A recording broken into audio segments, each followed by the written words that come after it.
여러분 평소 가치를 잘 모르고 있다가 잃어버리고 난 후에야 그 가치를 깨닫는 것 몇 가지가 있습니다.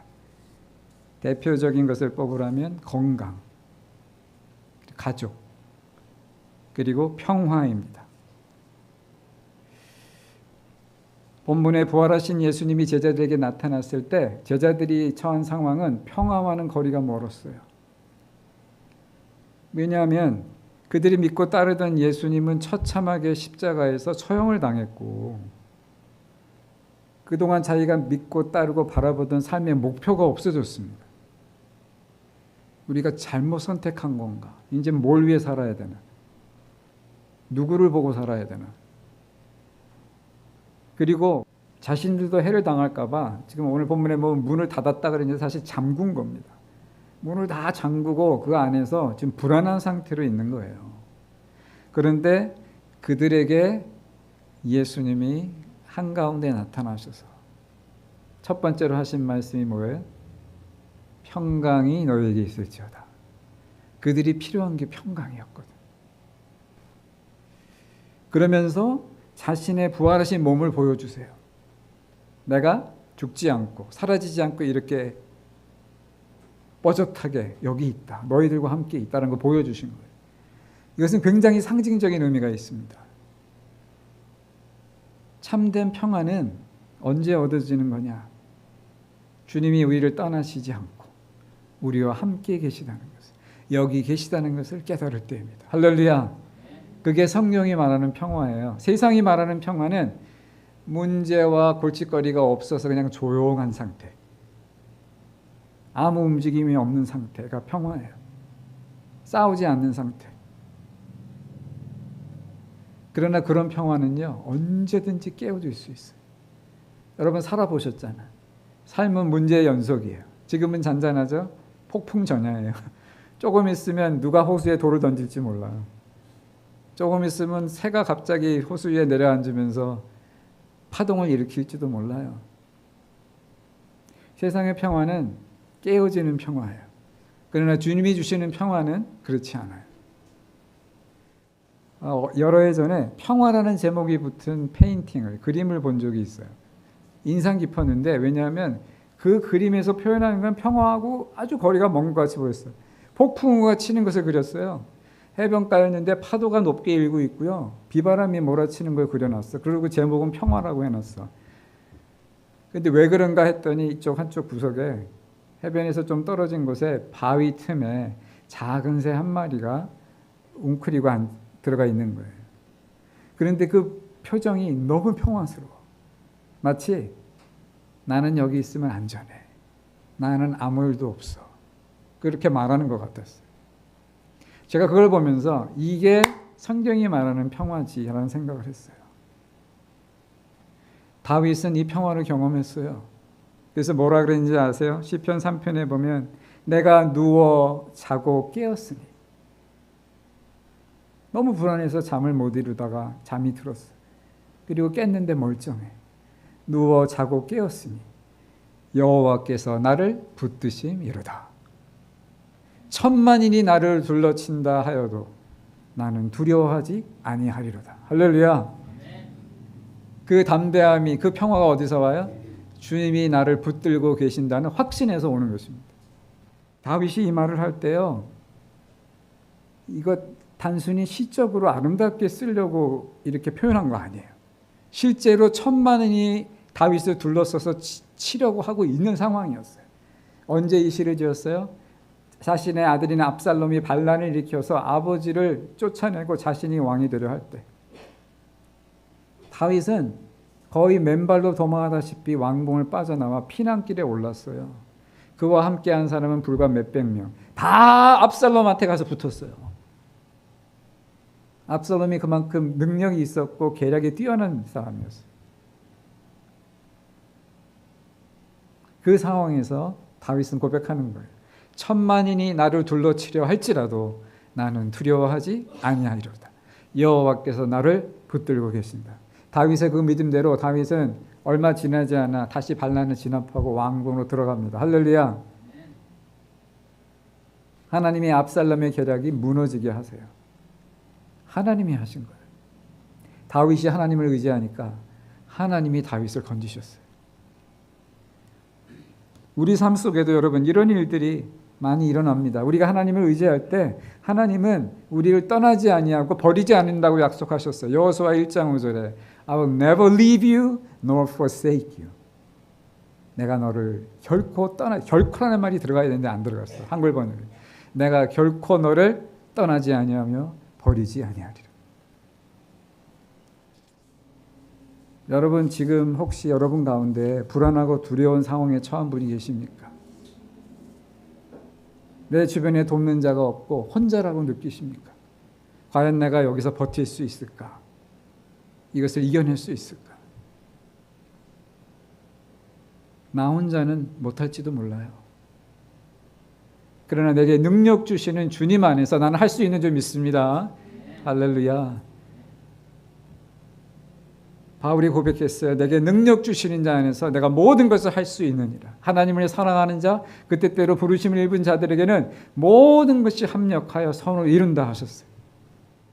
이 믿음을 가질 때 우리는 평화를 누릴 수 있어요. 여러분 가끔 정말 숨 못 쉬게 답답한 상황에서 하나님 앞에 나가서 막 기도하는데 어떤 때 기도할 때 평안을 주실 때가 있어요. 달라진 거 하나도 없어. 이제 문 열고 나가면 다시 전쟁터야. 근데 이상하게 기도하고 나는데 마음이 가벼워졌어. 여러분 그거 기도 응답으로 믿으시기 바랍니다. 하나님 마음에 평화를 주실 때는요, 그거는 기도가 응답된 거예요. 이제 그 걱정하는 문제도 해결돼요. 그만큼 평화는 귀한 거예요. 그리고 하나님의 임재가 있는 곳에 평화가 있어요.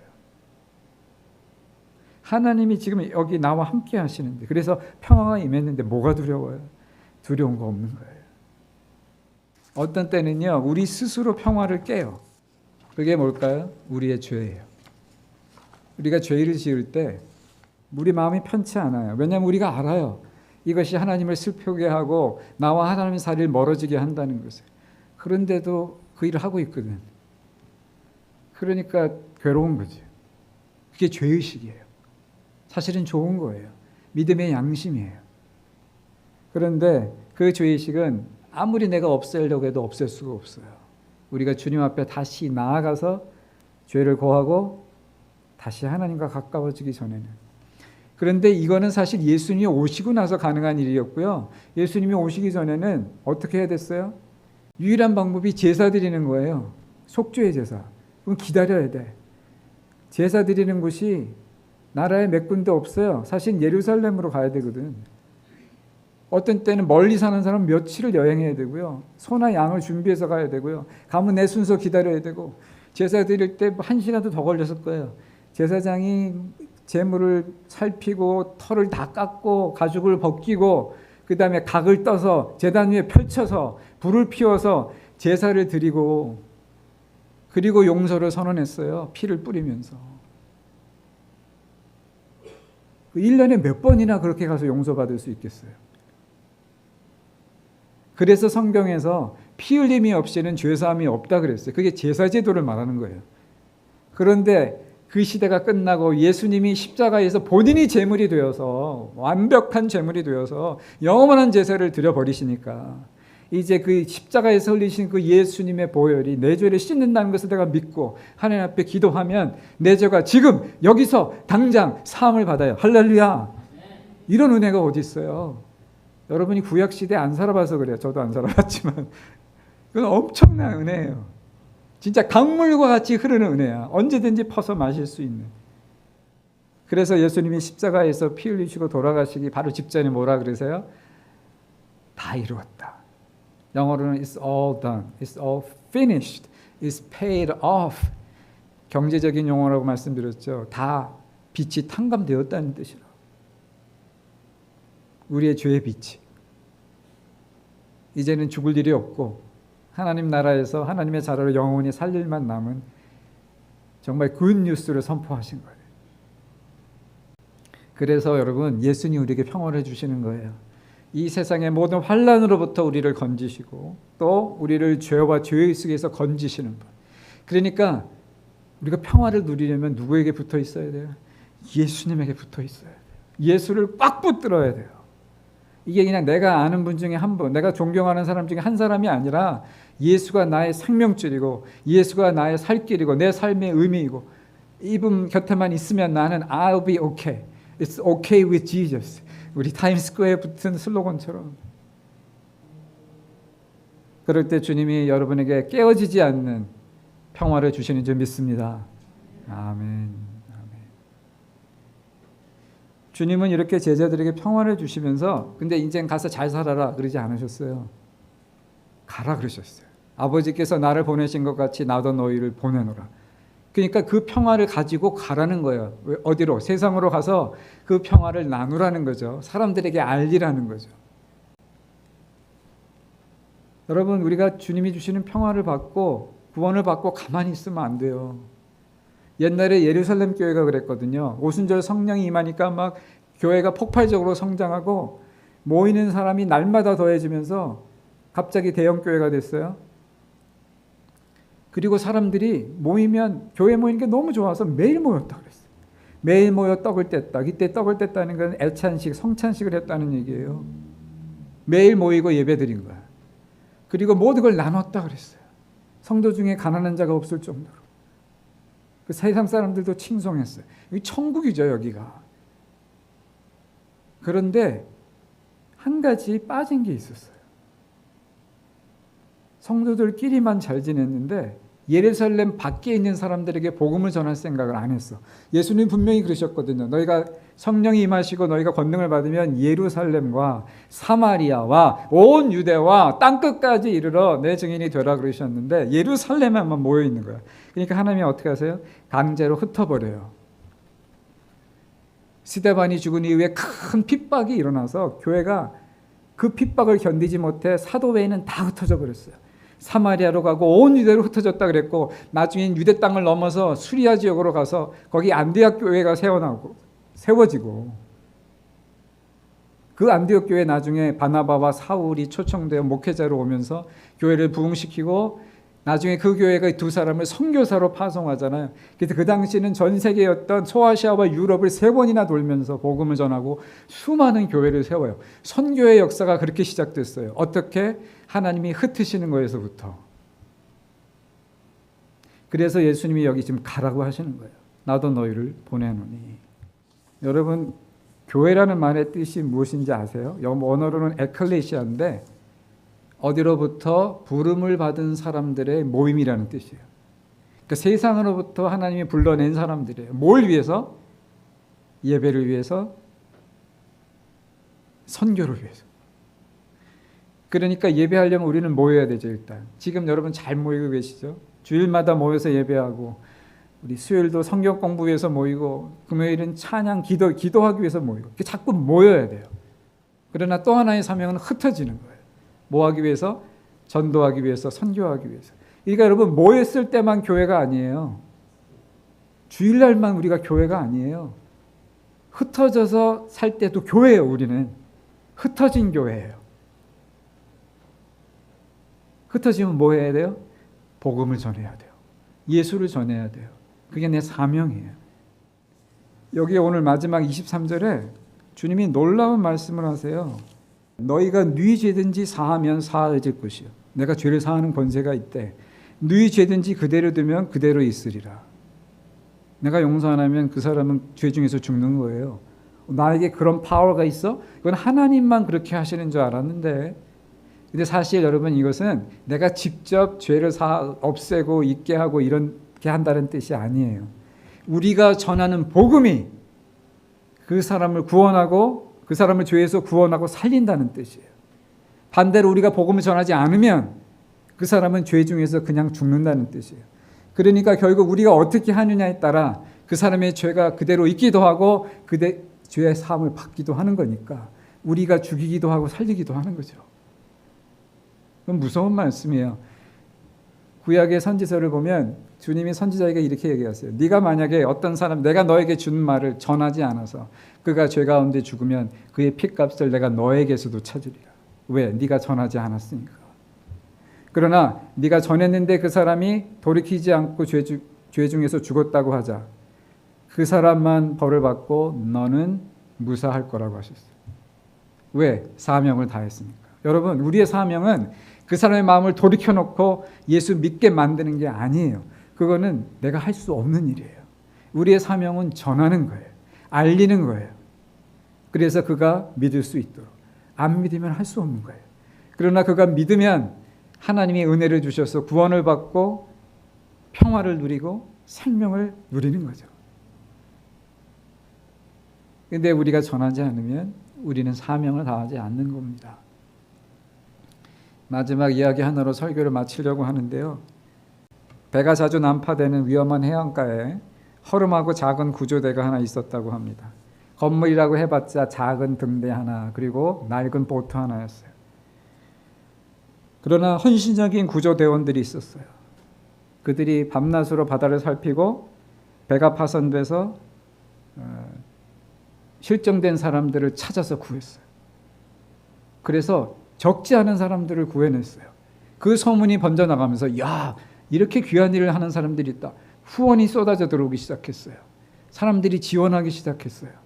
그래서 큰 배를 샀어요. 그리고 건물도 확장하고 사람들이 와서 편안하게 있다 갈 수 있도록 좋은 가구들을 들여놨습니다. 그리고 시간이 지나면서 이곳은 사람들이 관광을 오고 주변의 사람들이 사교하는 장소로 바뀌어갔어요. 이제 사람들의 인명을 구하기보다는 옛날 인명을 구했던 영담을 나누는 장소가 됐고, 친교하는 것에 만족했고, 구조한 일은 옆에 따로 하나의 작은 건물을 지어서 사람들을 몇 사람 고용해서 그들이 하도록 맡겼어요. 물론 이것은 지어낸 얘기입니다. 오늘날의 교회를 풍자한 이야기예요. 그저 선교사들에게 후원금 조금 모아서 보내면서 영혼 구원과 선교는 선교사들이 알아서 하겠지 생각하는 교회를 꼬집는 말이에요. 사람을 구해야 하는 교회가 친교 모임이 되어가고 있는 것을 스스로 반성하는 이야기이기도 해요. 여러분, 교회와 사교단체의 차이가 뭡니까? 우리는 모이기만 하는 게 아니라 흩어지는 교회예요. 흩어졌을 때도 교회예요. 그때 사실 우리는 일해야 돼요. 그래서 여러분, 물론 여러분 다 바쁜 줄 알아요. 근데 선교사적 마인드를 갖는 게 중요한 것 같아요. 실제로 내가 얼마나 많은 시간을 전도와 선교 위해서 쓰느냐보다 전도자적, 선교사적 그 마음 자세를 갖는 게 중요해요. 그게 뭐예요? 한 사람도 그냥 스치는 게 아니라 저 사람은 예수 믿을까? 이 사람은 구원받았을까? 그런 영적인 관심을 갖는 거예요. 그러면 하나님이 우리에게 주시는 기회를 우리가 놓치지 않을 수 있어요. 한번 찔러라도 볼 수 있어요. 혹시 교회 다니세요? 혹 예수 믿는 분이신가요? 그거 확인하는 게 뭐 이렇게 창피해요? 다닌다 그러면 아이 너무 반갑습니다. 나도 교회 다니는데 좋은 하루 되세요. 안 다닌다 그러면 그러세요. 제가 좋은 교회를 아는데. 아니면 혹시 안 다니시는 이유가 있나요? 그럼 전에 다녔는데 이런 일도 있고 저런 일. 그렇게 안 좋은 경험 하셨구나. 네. 제가 다니는 교회는요. 은근슬쩍 그때 자랑하는 거야. 네. 아니면 사실 좋은 교회도 많은데 안타깝네요. 좋은 교회를 아직 못 만나셨네요. 여러분이 개인적으로 복음을 전할 수 있으면 내가 예수 믿고 달라진 나의 간증도 이야기할 수 있고요. 대화를 처음에 트는 게 중요하지. 일단 대화만 트면 얘기는 얼마든지 할 수 있습니다. 그냥 스쳐 지나치지 않고 모든 사람을 영적인 관심을 가지고 들여다보는 것. 그게 전도의 시작, 선교의 시작인 줄 믿으시기 바랍니다. 할렐루야. 예. 우리가 만약에 그렇게 변화되면요. 분명히 우리는 살아생전에 적어도 몇 사람은 하나님 앞으로 인도할 수 있어요. 할렐루야. 1년에 한 명은 주님 앞에 인도할 수 있을지도 몰라요. 구조대가 왜 사교 모임이 됐을까요? 죽어가던 사람을 건지는 그 기쁨을, 감격을 잊어버렸기 때문이에요.